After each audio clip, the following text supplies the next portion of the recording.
अब कहाँ कुछ लालो गुल में नुमाया हो गई। नाज़रीन आदाब, डीडी उर्दू के ख़ास प्रोग्राम शेर व सुखन में आपका इस्तकबाल है। मैं हूं आपका मेज़बान सलमान सईद। शेर व सुखन ने इस बार इंतखाब किया है एक ऐसे शख्स का, एक ऐसी शख्सियत का जिसने ज़िंदगी के ज़ेरो बम में, परेशानी में, तंगी में उर्दू शेर व अदब की खिदमत अंजाम दी। जी हाँ, ये नाम है रम्ज़ अज़ीम आबादी का। आज के इस एपिसोड में हम रम्ज़ अज़ीम आबादी की हयात व खिदमत पे बात करेंगे और उनकी गज़लों को मौसीकी की धुनों पे सुनेंगे। रम्ज़ अज़ीम आबादी का असल नाम रज़ा अहमद ख़ान था। उनकी पैदाइश 1916 में पटना में हुई। रम्ज़ की इब्तिदाई तालीम घर ही में हुई। क्योंकि हालात बहुत ख़राब थे, इसलिए बाज़ाब्ता तालीम हासिल नहीं कर पाए। रम्ज़ अज़ीम आबादी का शुमार अज़ीमाबाद के अहम तरीन शायरों में किया जाता है। उन्होंने अपनी ज़िंदगी परेशान हाली में गुजारी, रिक्शा चलाया, मजदूरी की और ज़िंदगी को गुजारने के लिए जो भी काम किए जा सकते थे वो तमाम काम किए। आखिर में PWD में एक बहुत छोटी सी मुलाजमत कर ली और इस तरह से अपनी ज़िंदगी को गुजारा। रम्ज़ अज़ीम आबादी उर्दू नज़्मों का एक बहुत ही अहम और मारूफ नाम है। रम्ज़ का असल नाम रज़ा अली ख़ां था और वो 1916 में पटना का एक पुराना इलाका है, पटना सिटी, सोनार टोली, जो आजकल माशूक अली ख़ान लेन कहलाता है, उसमें 1916 में पैदा हुए। रम्ज़ अज़ीम आबादी को रमज़ानी भी लोग कहते थे, उनके मोहल्ले आसपास के लोग, गांव के लोग, कि रम्ज़ ने अपनी शायरी का आगाज़ रमज़ानी कलाम यानी रमज़ान के कसीदे से किया था। तो रम्ज़ साहब 1916 में पैदा हुए और उनके साथ एक सख्त मुश्किल घड़ी ये आई कि वो ऐसे खानवादे में पैदा हुए जहाँ पहले से गुर्बत अपना पर पसारे सो रही थी। रम्ज़ के वालिदैन बहुत ही गुर्बत और उसरत में ज़िंदगी गुजार रहे थे। रम्ज़ ज़रा सा बड़े हुए तो उनकी तालीम का मामला सामने आया, लेकिन उनके वालिदैन के पास इतने वसाइल नहीं थे कि उनको अच्छी तालीम दिलवा सकें। रम्ज़ महज चौथी पास कर सके। आला तालीम जिसको कहते हैं, कॉलेज, यूनिवर्सिटी, रम्ज़ वहाँ नहीं गए। तो रम्ज़ के साथ ऐसा मामला हुआ कि वो अपने वालिदैन को सपोर्ट करने में रह गए ताकि घर के हालात दुरुस्त हो जाएं और इस तरह से तालीमी जो एक फॉर्मल एजुकेशन सिस्टम है उसमें नहीं जा सके। वो अपने तौर पे घर पे वो पढ़ने लगे। लेकिन मामला यहाँ तक ही नहीं था। रम्ज़ के अंदर जहाँ कुदरत ने रम्ज़ को कुछ चीज़ों से महरूम किया था, वहीं कुदरत ने रम्ज़ के अंदर एक बड़ा फ़नकार रखा था। रम्ज़ ने धीरे धीरे उनको शौक़ पैदा हुआ और उन्होंने ज़ाती मुतालिया, निजी मुतालिया करना शुरू किया और इस कदर पढ़ाई की, मुख्तलिफ़ उलूम, मुख्तलिफ़ फ़नून, यहाँ तक कि उर्दू, अंग्रेज़ी, हिंदी, इल्म नफ़सियात, माशियात, बिल्कुल जिसको कहते हैं कि आवारा मुतालिया, वो करते रहे। इसलिए कि उनको ये एहसास था कि मेरे अंदर कमी है और मुतालिया से वो कमी पूरी होगी। तमाम पुराने शोरा को पढ़ लिया। उनके अंदर ये शौक़ पैदा हुआ कि अब मुझे भी शेर कहना चाहिए और रम्ज़ जो है ना बाज़ाब्ता शायरी में की दुनिया में आ गए और शेर कहने लगे। बरसों में तेरे दर का सवाल ही रहा तो क्या, बरसों में तेरे दर का सवाल ही रहा तो क्या, कासा मेरी निगाहों का खाली रहा तो क्या। आइए नाजरीन, इस गज़ल को मौसीकी की धुनों पे सुनते हैं जिसको डीडी उर्दू ने ख़ास आपके लिए सजाया है और लुत्फ़ अंदोज़ होते हैं। बरसों में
उसका गर्चे मिसाली रहा तो क्या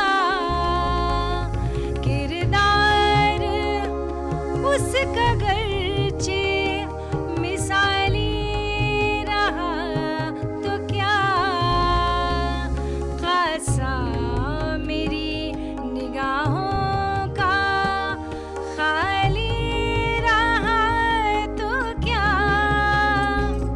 बरसों में तेरे दर का सवाली रहा तो क्या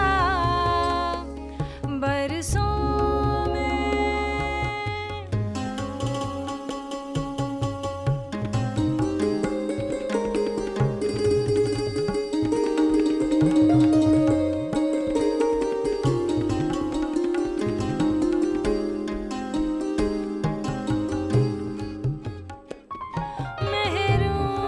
महरूमियों की आग थी दिल में दबी हुई महरूमियों की आग थी दिल में दबी हुई जलता हुआ मकान था खाली रहा तो क्या जलता हुआ मकान था खाली रहा तो क्या कासा मेरी निगाहों का खाली रहा तो क्या बरसों में तेरे दर का सवाली रहा तो क्या बरसों में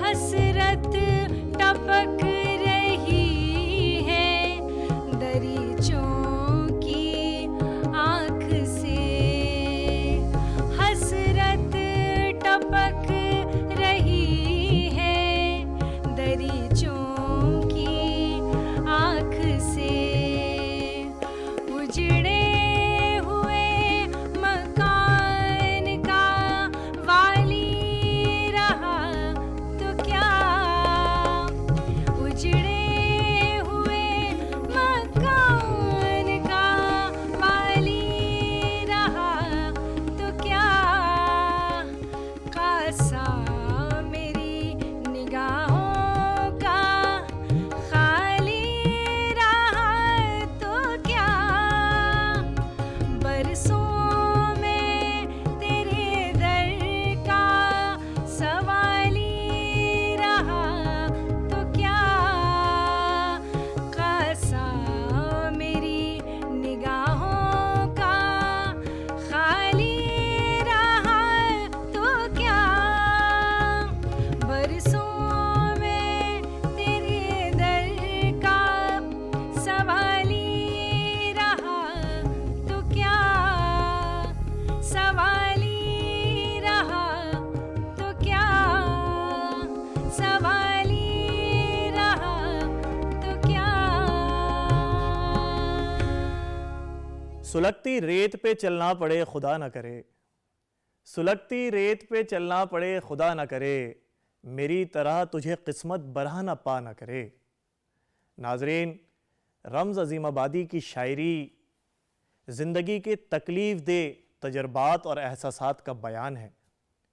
वो अपनी शायरी में दुनिया में चारों तरफ फैले इस्तेसाल की बात करते हैं। वो दुख की, तकलीफ़ की और गरीबी की तस्वीर बनाते हैं और इसी तस्वीर से गम की मुख्तलिफ तस्वीर निकलती हैं।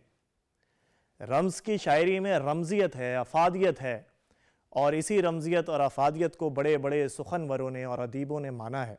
यही नहीं, वो अपनी शायरी में मज़दूरों के ज़ख्मों को कुरेदते हुए नज़र आते हैं और उनकी ज़िंदगी में जो परेशानियां हैं उनको बताते हुए नज़र आते हैं। यही वजह है कि रम्ज़ अज़ीम आबादी को मज़दूरों का शायर भी कहा जाता है। रम्ज़ अज़ीम आबादी ने शायरी शुरू की और ज़्यादातर वो नज़में कहने लगे, गज़लें कहने लगे, कसीदे, रुबाइयाँ कहने लगे। लेकिन उनका रंग, असल रंग खुलता है उनकी नज़मों में।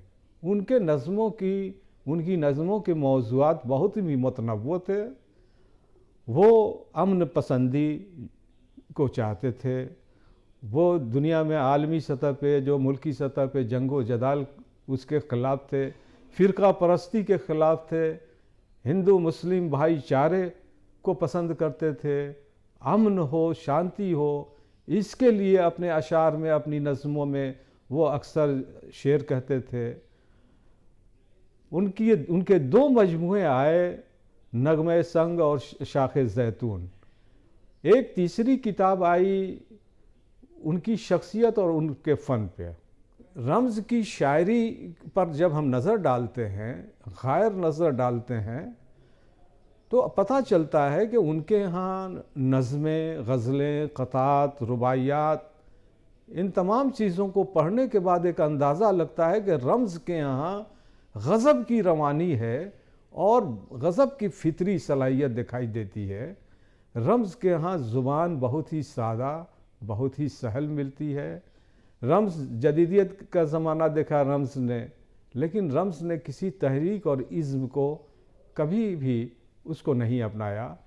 रम्ज़ का एक अपना अंदाज़ था, अपना उसलूब था। उसी अंदाज़ और उसलूब में अपने निजी तजर्बात व मुशाहिदात को पेश नज़र रखते हुए रम्ज़ ने अशार कहे। गरचे रम्ज़ के जो असातिज़ा थे अज़ीमाबाद में, वो रवायती शायरी करते थे, लेकिन रम्ज़ ने किसी का रंग नहीं अपनाया। उन्होंने अपना एक अलग रंग निकाला और उसमें उन्होंने मज़दूरों की बात की, उन्होंने मेहनत कशों की बात की, उन्होंने उन लोगों की बात की जो पिसे जाते हैं, जो समाज में जिनको कमतर समझा जाता है, उनकी हिमायत में पुरज़ोर अपनी शायरी के ज़रिए आवाज़ उठाई। उन्होंने CPI की मेंबरशिप कबूल की और उसके ज़रिए उन्होंने परवेज़ शाहिदी कलकत्ता में जब जिन दिनों थे वो उनके साथ मिल के काम किया और समाज के डाउन ट्रोडन जो लोग थे उनसे मिलना, अमली तौर पर मिलना, उनकी तकलीफ़ों को बांटना, ये रम्ज़ का कमाल था। रम्ज़ की शायरी की दूसरी सबसे बड़ी बात थी कि उनका एक मखसूस अंदाज़ और लबो लहजा था। उसी अंदाज़ और लबो लहजे में वो अशार कहते थे। गुर्बत में बेपनाह रहे अपने घर के बाद, गुर्बत में बेपनाह रहे अपने घर के बाद, हिजरत का ज़ख्म भर न सका उम्र भर के बाद। नाजरीन, रज़्म अज़ीम आबादी की गज़ल आइए मौसीकी की धुनों पे सुनते हैं और लुत्फ़ अंदोज़ होते हैं। गुर्बत में बेपनाह रहे अपने घर के बाद, गुर्बत में बेपनाह रहे अपने घर के बाद, हिजरत का ज़ख्म भरना, हिजरत का ज़ख्म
नाजरीन, नगमा-ए संग 1988 में और शाख ज़ैतून 1998 में उनकी शायरी के 2 मजमूए शाये हुए। ना कि सिर्फ उनकी गज़लें बल्कि उनकी नज़में भी बहुत अहमियत रखती हैं। रज़्म अज़ीमाबादी खुशगो शायर थे और सादा ज़बान और शीरीनी कलाम उनका खासा था। यही वजह है कि वो सामाईन का जहन अपनी तरफ मबजूल कर लेते थे। रज़्म अज़ीमाबादी ने अज़ीमाबाद के कल्चर का खूब पास रखा और एक ऐसी ज़बान का इंतखाब किया जिसको लोग बड़ी आसानी से समझ सकें, बोल सकें, पढ़ सकें और लिख सकें। रम्ज़ के साथ ये मामला हुआ कि रम्ज़ चूँकि बहुत ही कमज़ोर घराने से ताल्लुक़ रखते थे और तालीमी एतबार से कमतर थे, इसलिए उस ज़माने के शुअरा जो थे, एलिट क्लास के जो शुअरा थे, रम्ज़ को पसंद नहीं करते थे, उनको अपनी महफ़िलों में शरीक नहीं करना चाहते थे। लेकिन एक वक्त ऐसा आया कि उनकी नज़मों की शोहरत हुई, पूरे हिंदुस्तान में उनकी गज़लों की शोहरत हुई। लोगों ने जाना कि रम्ज़ अज़ीमाबादी नाम का एक शायर है जो अपने अशार के ज़रिए पूरे हिंदुस्तान में अपनी शोहरत को मनवा रहा है। उसके बाद रम्ज़ की कद्र हुई और लोगों ने आइडेंटिफाई करना शुरू किया, वरना उससे पहले रम्ज़ को हक़ीर और कमतर जाना जाता था। रम्ज़ अज़ीमाबादी की 2 किताबें मंज़र आम पर आईं। पहली किताब नगमा-ए संग, जिसमें नज़में हैं और गज़लें हैं। दूसरी किताब भी शाख ज़ैतून है, इसमें भी नज़में और गज़लें दोनों हैं। तो ये 2 किताबें रम्ज़ की मिलती हैं और एक किताब जो है ना रम्ज़ पर जो है ना, एक किताब जो मिलती है उनकी शख्सियत और शायरी पर एक किताब, वो संग जो लिपटा हुआ गुबार में था। ये किताब तरतीब दी रम्ज़ के शागिर्दों ने, जिसमें रम्ज़ की हयात के मुख्तलिफ गोशों को इसमें शामिल किया गया है और उनकी शायराना क़द्र व कीमत क्या थी इस किताब में मौजूद है। और तीसरी किताब एक मोनोग्राफ की शक्ल में रम्ज़ अज़ीमाबादी, ये खाकसार ने ये किताब महकमा राजभाषा उर्दू डायरेक्टरेट हुकूमत बिहार की तरफ से ये मोनोग्राफ शाया हुआ। तो ये महज इतने काम हुए हैं रम्ज़ पे। ज़रूरत इस बात की है कि रम्ज़ जैसे एक बहुत ही उम्दा और बहुत ही बेहतरीन शायर की कद्र हो और नए सिरे से रम्ज़ की तफ़हीम की राह हमवार हो। मैं समझता हूँ कि रज़ा अली ख़ान रम्ज़ अज़ीमाबादी न सिर्फ बिहार बल्कि हिंदुस्तान के शेरी मंज़रनामे पर नज़मों के हवाले से एक बहुत ही अहम, तवाना और ताबनाक नाम है और इस शायर की पजीराई बाद अज़ मर्ग ही सही ज़रूर और बिलज़रूर होनी चाहिए। ऐब जो मुझ में है हुनर तेरा है, ऐब जो मुझ में है हुनर तेरा है, मैं मुसाफिर हूँ मगर ज़्यादा सफ़र तेरा है। आइए नाजरीन, इस फ़लसफ़ियाना गज़ल को मौसीकी की धुनों पे सुनते हैं।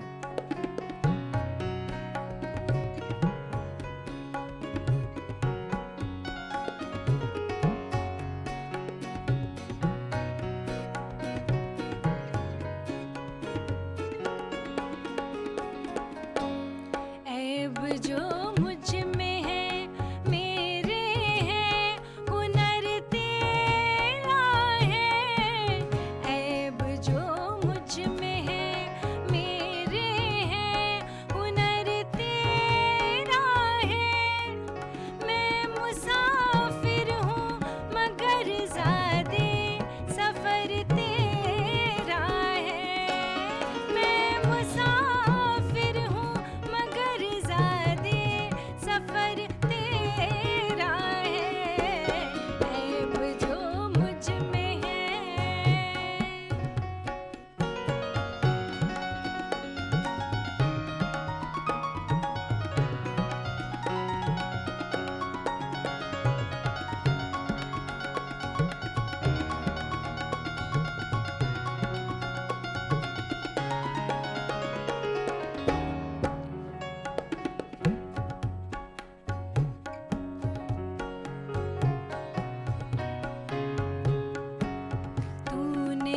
रोशन किए हर ताक पे फुरकत के चिराग, तूने रोशन किए हर ताक पे फुरकत के चिराग, जिसमें तन्हाइयाँ रहती हैं वो घर तेरा है, जिसमें तन्हाइयाँ रहती हैं वो घर तेरा है।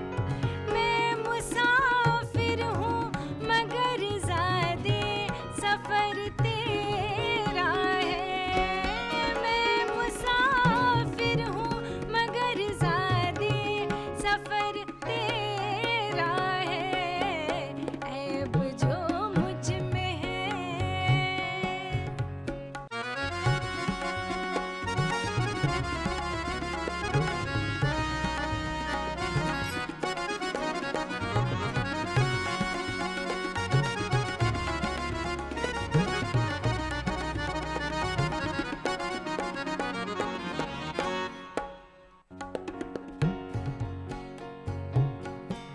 संगरेज़े जो बरसते हैं मेरे आंगन में, संगरेज़े जो बरसते हैं मेरे आंगन में, जिसका हर फल है रसीला वो शजर तेरा है, जिसका हर फल है रसीला वो शजर तेरा है।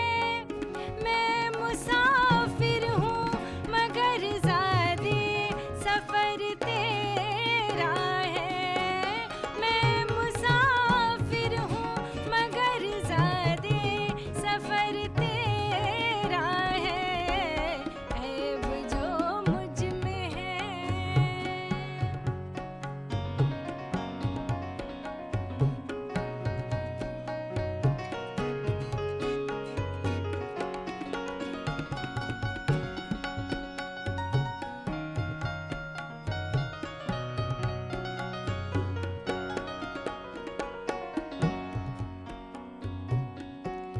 रम्ज़ हर तोहमतें ना करदा से मंसूब सही, रम्ज़ हर तोहमतें ना करदा से मंसूब सही, ये मगर सोच ले उसमें भी ज़रर तेरा है, ये मगर सोच ले उसमें भी ज़रर तेरा है।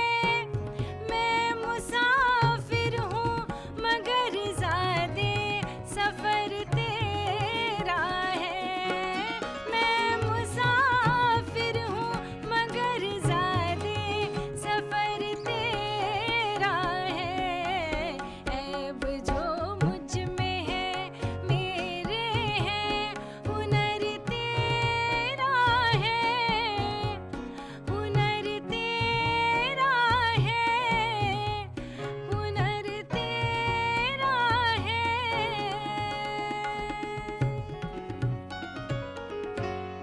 नाजरीन, आज के इस एपिसोड में हमने रम्ज़ अज़ीम आबादी की हयात व खिदमात पे बात की और उनकी गज़लों को मौसीकी की धुनों पे सुना।